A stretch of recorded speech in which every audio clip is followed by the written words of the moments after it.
ಬಾಯಿಗಿಟ್ರೆ ಕರಗುವಂತಹ ಸಿಹಿ ಒಂದಲ್ಲ 4-5 ಲಡ್ಡು ತಿನ್ನಬೇಕು ಅನಿಸುತ್ತೆ.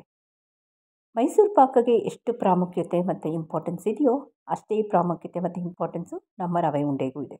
ತುಂಬ ಸಿಂಪಲ್ಲು ಟ್ರೆಡಿಷ್ನಲ್ ರವೆ ಉಂಡೆ. ಬನ್ನಿ ಅದು ಹೇಗೆ ಮಾಡೋದು ಅಂತ ಹೇಳ್ತೀನಿ.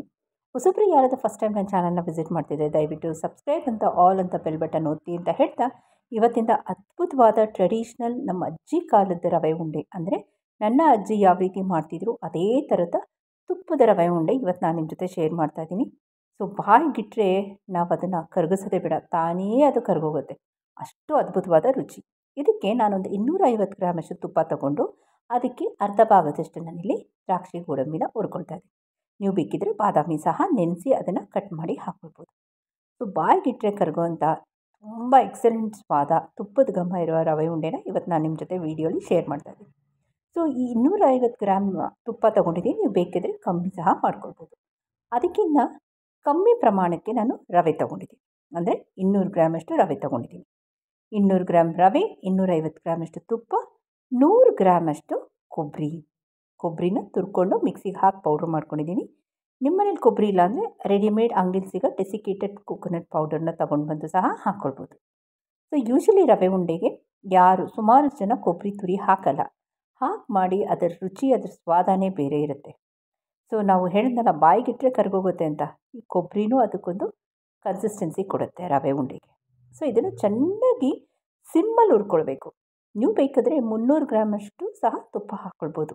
250 ಗ್ರಾಮೇ ಪರ್ಫೆಕ್ಟಾಗಿರುತ್ತೆ. ನಾವು ಇನ್ನೂ ಜಾಸ್ತಿ ಚೆನ್ನಾಗಿ ಶೈನಿಂಗ್ ಬರಬೇಕು ಮತ್ತು ಇನ್ನೂ ಟೇಸ್ಟ್ ಹೆಚ್ಚಿಸೋಕ್ಕೆ ನಾವು ತುಪ್ಪನ ಜಾಸ್ತಿ ಮಾಡ್ಕೊಳ್ಬೋದು.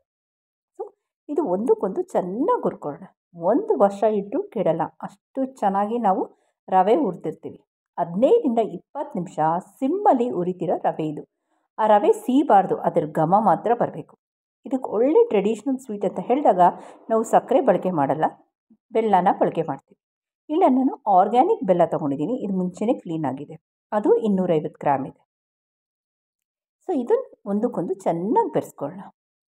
ನೀವು ಬೇಕಾದರೆ ಅದನ್ನು ಶೋಧಿಸೋ ಹಾಕ್ಕೊಳ್ಬೋದು. ನಾನು ಕೊನೆಯಲ್ಲಿ ಶೋಧಿಸ್ತೀನಿ ಬೆಲ್ಲ. ಎಷ್ಟೇ ಆರ್ಗ್ಯಾನಿಕ್ಕು ಕ್ಲೀನ್ ಬೆಲ್ಲ ಇದ್ದರೂ ಸ್ವಲ್ಪ ಅದಕ್ಕೆ ಕಲ್ಲು ಇರುತ್ತೆ. ಸೊ ಅದನ್ನು ನಾವು ಕೊನೆಗೆ ಶೋಧಿಸೋಣ. ಇದು ನನಗೆ ಅಂಟು ಪಾಕ ಏನು ಬೇಡ, ಬೆಲ್ಲ ಕರಗಿದ್ರೆ ಸಾಕು. ಇದು ಒಂದಕ್ಕೊಂದು ಚೆನ್ನಾಗಿ ಬೆರೆಸ್ತಾ ಇದ್ದೀನಿ. ನಾನು ಹೇಳಿದ್ದು 250 ಗ್ರಾಮ್ ತುಪ್ಪ ಅಂತೂ ಕಂಪಲ್ಸರಿ ಹಾಕ್ಕೊಳ್ಳಿ, ಅವಾಗೇ ನಮಗೆ ರವೆ ಉಂಡೆ ಬಾಯಿಗಿಟ್ರೆ ಕರಗೋದು. ಅಷ್ಟು ಚೆನ್ನಾಗಿರುತ್ತೆ.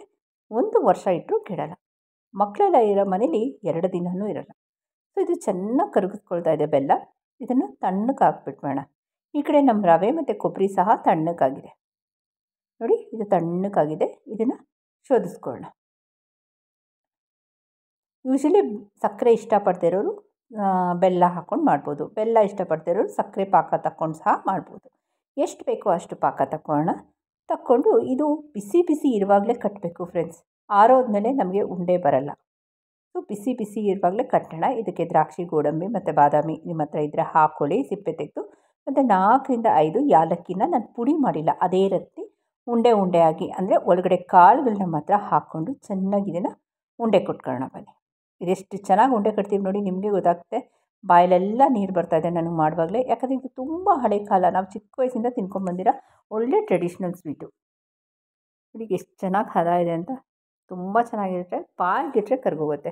ಸೊ ಹೊಸಬ್ರು ಯಾರದು ಫಸ್ಟ್ ಟೈಮ್ ನನ್ನ ಚಾನಲ್ನ ವಿಸಿಟ್ ಮಾಡಿದರೆ ದಯವಿಟ್ಟು ಸಬ್ಸ್ಕ್ರೈಬ್ ಮಾಡ್ಕೊಳ್ಳದೆ ಹೋಗಬೇಡಿ ಅಂತ ಹೇಳ್ತಾ, ನೀವು ಯಾವ ರೀತಿ ರವೆ ಉಂಡೆ ಮಾಡ್ತೀರಾ, ಸಕ್ಕರೆ ಬಳಸ್ತೀರಾ ಅಥವಾ ಬೆಲ್ಲ ಬಳಸ್ತೀರಾ ಅಂತ ನಂಗೆ ಕಮೆಂಟ್ ಸೆಕ್ಷನ್ ಹಾಕಿ. ರವೆ ಉಂಡೆ ಮಾಡೋದು ಬೇರೆ ಬೇರೆ ವಿಧಾನ ಇದೆ. ಕೆಲವರು ಒಂದೆಡೆ ಪಾಕ ತೆಗೆದ್ಬಿಟ್ಟು ರವೆ ಹುರಿದು ಅದಕ್ಕೆ ಹಾಕಿ ಮುಚ್ಚಿಟ್ಬಿಟ್ಟು ಆಮೇಲೆ ಗಂಟು ಕಟ್ತಾರೆ. ಕೆಲವರು ಹಾಲು ಹಾಕ್ಬಿಟ್ಟು ರವೆ ಉಂಡೆನೂ ಕಟ್ತಾರೆ. ಬಟ್ ಹಾಲು ಹಾಕಿದ್ರೆ ಅದಕ್ಕೆ ಸೆಲ್ಫ್ ಲೈಫ್ ಜಾಸ್ತಿ ಇರಲ್ಲ ಅಂತ ನಾನು ಹೇಳ್ತೀನಿ. ಸೊ ಈ ಆರ್ಗ್ಯಾನಿಕ್ ಬೆಲ್ಲ ಆಗಿರಲಿ ಮತ್ತು ತುಪ್ಪ ಆಗಿರಲಿ, ಇದನ್ನೆಲ್ಲ ಬಳಕೆ ಮಾಡೋದ್ರಿಂದ ನಮಗೆ ಅದು ತುಂಬ ದಿನ ಬಾಳಿಕೆ ಬರುತ್ತೆ, ಬಟ್ ಕೆಟ್ಟೋಗಲ್ಲ ಅಂತಲೂ ಹೇಳ್ತಾರೆ. ನೋಡಿ ಈ ಥರ ಉಂಡೆ ಕಟ್ಬಿಟ್ಟು ಒಂದು ಬಾಕ್ಸಲ್ಲಿ ಹಾಕಿಟ್ಬಿಟ್ರೆ ಹೋಗ್ತಾ ಬರ್ತಾ ಮಕ್ಕಳೇ ತಿಂದು ಖಾಲಿ ಮಾಡಿಬಿಡ್ತಾರೆ. ಸೊ ಈ ಯಮ್ಮಿಯಾಗಿರೋ ರವೆ ಉಂಡೆನ ಡೆಕೋರೇಟ್ ಮಾಡಿ ತೋರಿಸ್ತಾ ಇದ್ದೀನಿ ಯಾವ ರೀತಿ ಇದೆ ಅಂತ. ನಿಮ್ಮನ್ನೆಲ್ಲ ಟ್ರೈ ಮಾಡಿ ನಿಮ್ಮ ಫೀಡ್ಬ್ಯಾಕ್ ಕೊಡಿ. ನಿಮ್ಗೆ ಏನು ಅನಿಸ್ತು ಅಂತ ನಂಗೆ ಕಮೆಂಟ್ ಸೆಕ್ಷನ್ ಹಾಕಿ. ನೀವು ಹಾಲು ಹಾಕಿ ಮಾಡ್ತೀರಾ ಮತ್ತು ಯಾವ ರೀತಿ ಮಾಡ್ತೀರಾ ಡಿಫ್ರೆಂಟ್ ವೆರೈಟಿಯಾಗಿ ರವೆ ಉಂಡೆ ಅಂತಲೂ ನನಗೆ ಹೇಳಿ. ಸೊ ಯಾವ ಥರ ಇದೆ ನೋಡಿ, ಒಂಚೂರು ಓಡ್ಕೊಂಡಿಲ್ಲ. ನಾನು ಹೇಳ್ದಂಗೆ ಬಾಯಿಗಿಟ್ರೆ ಕರ್ಗೋಗುತ್ತೆ, ಅಷ್ಟು ಎಕ್ಸಲೆಂಟಾಗಿ, ಅಷ್ಟು ಯಮ್ಮಿಯಾಗಿ ಕಾಣ್ತಿದೆ. ಸೊ ನಿಮ್ಮ ಮನೇಲೆಲ್ಲ ಟ್ರೈ ಮಾಡಿ ನಿಮ್ಮ ಫೀಡ್ಬ್ಯಾಕ್ ಕೊಡಿ. ನಿಮ್ಗೆ ಏನು ಅನಿಸ್ತು ಅಂತ ನಂಗೆ ಕಮೆಂಟ್ ಸೆಕ್ಷನ್ನೆಲ್ಲ ಹಾಕಿ.